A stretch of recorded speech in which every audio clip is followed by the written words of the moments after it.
Amangeli Babayev. Men şu goşgyny Mehriban Maral dayzamyň ýagty ýadygarlygyny bagşlaýan goý hak biri bar. Maral dayzamyň imany hemra jaýyny cennet yatan yerin ýagty eylesin. Durmuşyň sütömün çekip mertlerçe söwüş gurduň demiň sanap düşökdi. Agyr hassalygyň jan ýakdy ençe yüreklerimiz koyduň maýyp pişekdi. Yurduňy täzeläp gitdiň sowrulup göwün küýsese de gelmersiň gaýdyp. Her bir sözden sözüň ýatlap aglaýas gidersiň öýtmänlik ol dünýä beýtip.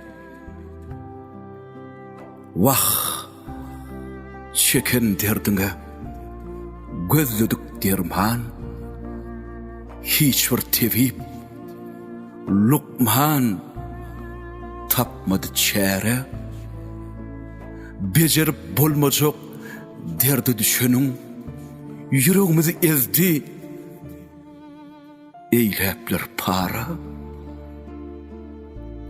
bir ahurdy daim tutup adyňy inni sensiz niçik bolar maralym ellen verip iň mehriban zatyny bir duyansyň ziyarata baranyn daim jan gözlerin edip ýör ýaşa iki balaň ejem diýip lerzana ýeke gelniň aglap gara bürünüp agtyk görmedigiň batyp durçana ýaňy 51-iň deňinden gädip heniz gojalyga ýetmän ýaşyň köýnegiň deregine ak kepen giyip mazharyňa dik dik sowrulmaz daşyň.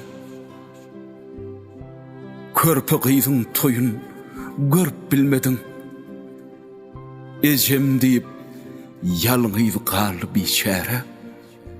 Buyur göz ýaş döküp burulup ýatyr.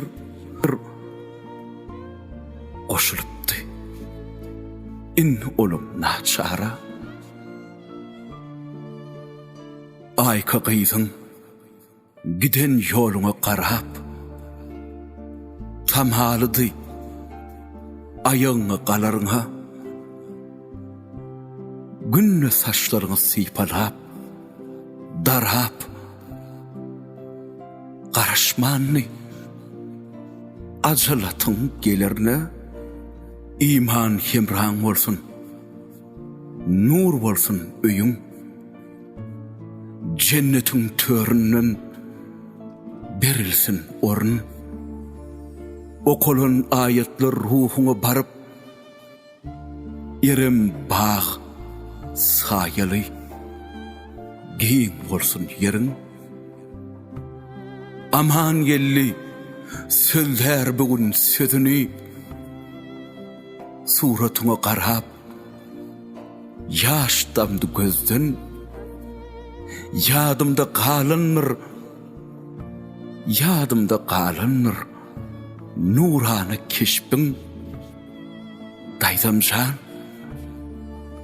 rahat ket razy bol.